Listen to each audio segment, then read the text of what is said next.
বাংলাদেশের রাঙামাটির শহরে এসেছি বন্ধুরা। খুব সুন্দর শহরটা। আর এখানে কাপ্তাই লেক আছে, এখানে বোটিং করব বলে ওই ওই জন্যই এসেছি বিশেষ করে। আর এই যে হোটেল প্রিন্স, এখানে আমরা একটা রাত্রির জন্য ছিলাম। আর খুব ভোরবেলা আমরা কাপ্তাই লেকে বোটিং করব বলে চলে এসেছি, তাই সোয়েটার শাল সব কিছু নিয়ে এসেছি। নয়তো এমনিতে খুব একটা ঠান্ডা নেই, এখন ফেব্রুয়ারি মাসের মাঝামাঝি হয়ে গেছে, ঠান্ডাটা কমে গেছে, তো খুবই ভালো লাগছে। কাপ্তাই লেকটা আমাদের হোটেলের ঠিক পেছন দিকেই। তো আমরা আসলাম এখানে ভোরবেলা। আর অনেকটা সিঁড়ি নামতে হবে, তো যাদের সিঁড়ি ওঠা নামার কষ্ট তারা হয়তো পারবে না। তো আমাদেরও একটু কষ্ট হয়, কিন্তু তাও এখনও অতটা সেই পর্যায়ে যায়নি বলে আমরা এই বোট রাইডটা করলাম। আর এখান থেকে কাপ্তাই লেকের ভিউটা দারুণ, খুব ভাল লাগছে। আমরা আস্তে আস্তে সিঁড়ি দিয়ে নেমে যাচ্ছি, একটু সময় লেগেছে। আর এই এক ঘাটে উঠলাম, আরেক ঘাটে নেমেছি, তো সেই ঘাটেও আমাদের ওই অনেক সিঁড়ি বেয়ে ওপরে উঠতে হয়েছে। তো অতটা সিঁড়ি বেয়ে উঠতে হয়েছে বলে মনে হচ্ছিল দূর এতখানি রিস্ক নিয়ে না করাই ভালো, একটু প্রবলেম হচ্ছিল। তো ভালো লাগছে বেশ, কিন্তু লেকটা খুব সুন্দর, বেশ বড় সড়ো লেক। এখানে আমরা সানরাইজও দেখলাম। আর এখানে একটু প্যাকড ব্রেকফাস্ট পেলাম, যেহেতু আমরা গ্রুপের সাথে এসেছি। আমরা অনেক লোকজন ছিলাম, কারণ আমরা গ্রুপের সাথে এসেছি। তো আমাদের 3টে বোট লাগলো, 3টে বোট ভাড়া করে আমরা স্টার্ট করে দিলাম। ভয় লাগে এত খারাপ। কিরকম কনফিডেন্স দেখুন।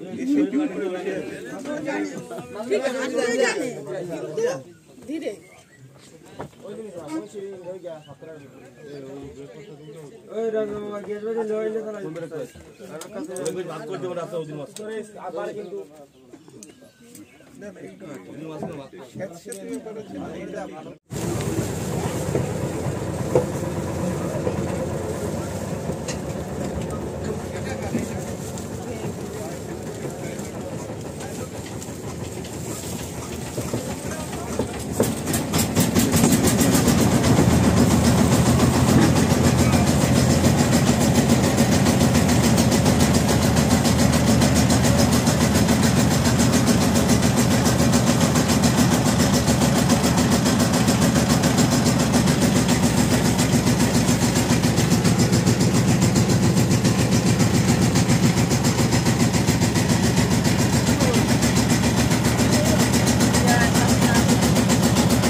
প্রায় 2 ঘন্টার মতন বোট রাইড হলো, আর এখানেই শেষ হলো। এখানে আরেকটা ঘাটে নামিয়ে দিল।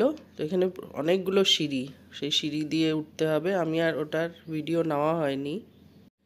ভালো লাগলে একটা লাইক দেবেন আর একটা সাবস্ক্রাইব করে দেবেন। আর আমার সঙ্গে থাকার জন্য অনেক অনেক ধন্যবাদ। সবাই ভালো থাকবেন, সুস্থ থাকবেন।